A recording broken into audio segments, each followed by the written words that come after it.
కులగణన మీన్స్ మీరు దాని డెఫినేషన్ కూడా మీరు రాయలేకపోతారు, మీరు చెప్పలేకపోతారు. సర్వేలు జరుగుతుంటేనేమో ఇన్వెరిటర్లు వచ్చిండ్రు, ఏదో ప్రపంచం బద్దలైనట్టు తిరుగుతున్నారు, చేస్తున్నారు అని మీరే చెప్పారు. కులగణన అనేది ఏంది? నువ్వు ఏ కులం చెప్పడానికే కదా. అసలు ఆ క్వశ్చనర్ ఎట్లుంది? క్వశ్చనర్లో ఎన్ని పాయింట్లు ఉన్నాయి? ఆధార్ కార్డుతో వాళ్ళకేం అవసరం? నా ఇన్కమ్తో వాళ్ళకేం అవసరం? నువ్వు ఎక్కడ ఉద్యోగం చేస్తున్నావు, ఏం చేస్తున్నావు, గతంలో ఈ ప్రభుత్వం నుంచి ఏం బెనిఫిట్ పొందినావు, నీకు ఏమేమి ప్రాపర్టీస్ ఉన్నాయి, ఏమేమి బండ్లు ఉన్నాయి, అవన్నీ ఏం అవసరం అండి? కులగణన అనేది రెండే ఇష్యూస్. ఆ కుటుంబంలో ఎంతమంది ఉన్నారు, ఆ కుటుంబంలో ఎంతమంది ఉన్నారు, వాళ్ళ ఏజ్ ఏంది, వాళ్ళ క్వాలిఫికేషన్, వాళ్ళు చదువుకున్న ఎడ్యుకేషన్ ఏంది, అదొక కాలం. రెండోది ఏంటంటే మీరే క్యాస్ట్. సింపుల్ అదే కదా. దానికి ప్రజల్ని ఒక భయానకం, ఏదో రాహుల్ గాంధీ గారు వచ్చేసి ఇక దేశానికి ఆదర్శంగా ఉంటామని చెప్పి ఏదో పెద్ద హరీబరీ చేసి దాన్ని స్టార్ట్ చేసి, బట్ ఆ క్వశ్చన్ ఏంది?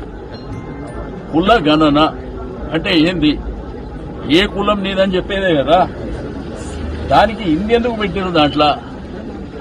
అందుకే ప్లానింగ్ అయ్యి ప్రజలు కూడా మీరు చూస్తున్నారు, టీవీలో, పేపర్లో, మీరు సోషల్ మీడియాలో కూడా చూస్తున్నారు, వాళ్ళంతలో వాళ్ళే వాలంటరీగా బైకాట్ చేస్తారు. మేము ఇయ్యమండి. మీకు జరుగుతుంది అదే. దాంట్లో ఏ పొలిటికల్ పార్టీ ఇన్వాల్వ్ కాలే. వాళ్ళ మీదకి పోయి ఇది చేయండి, చేయొద్దు అని ఎవరు చెప్పలే. ఇది వాలంటరీగా ఎక్కడ పడితే అక్కడ ఈ పరిస్థితులు వస్తున్నాయి. అరే సింపుల్ కదండి.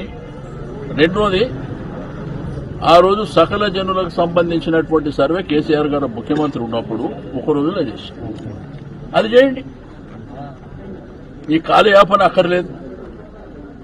రెండోది, లోకల్ బాడీ ఎలక్షన్ డిసెంబర్లో పెడతాం, జనవరిలో పెడతామని చెప్పేసి స్టేట్మెంట్స్ ఇస్తూ కులగణన జరగకుండా, రిజర్వేషన్లు తేల్చకుండా, బీసీలకు 42% రిజర్వేషన్ రాకుండా ఎట్లా పెడతారండి? ఎట్లా పెడతారు? ఇదంతా ఎట్లయిపోయిందంటే కోఆర్డినేషన్ లోపం ఉంది, హరీబరీ ఉన్నది. ఈ హరీబరీ చేయకండి. రెండోది ఏంటంటే మీరు క్వశ్చనర్ పెట్టేటప్పుడు సింపుల్ గా పెట్టండి. రెసిడెన్షియల్ అడ్రస్, నేను, మా కుటుంబంలో ఎంతమంది, మీరే కులం. కులగణన డెఫినేషన్ అది కదా. ఇది వదిలిపెట్టి దాంట్లో 20 పెట్టి 30 పెట్టి ఎందుకు చేస్తారు? 70 పోనీ పెట్టినరా?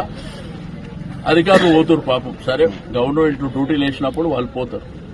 ఎక్కడ రెస్పాన్స్ వస్తుందా వాళ్ళని అడగండి. వాళ్ళు మాకేం అక్కర్లేదు, వెళ్ళిపోండి మీరు అటు.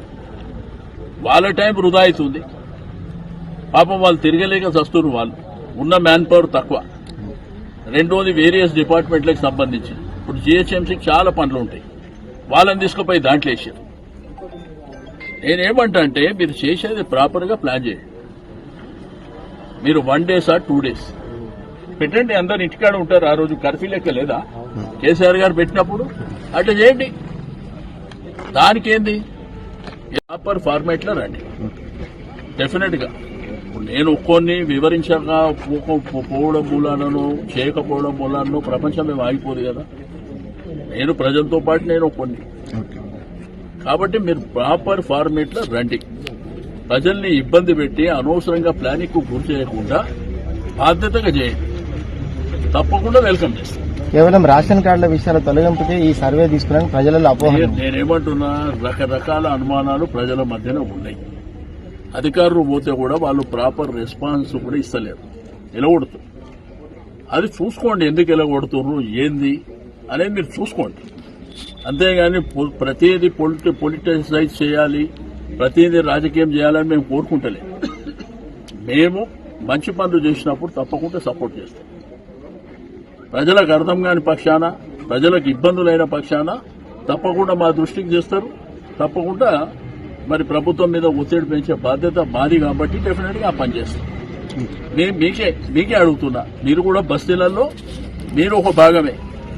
మీరు కూడా అదే బస్తీలో నివాసం ఉంటున్నారు. ఏమడుగుతున్నారు వాళ్ళు? ప్రజలు ఏం చెప్తారు?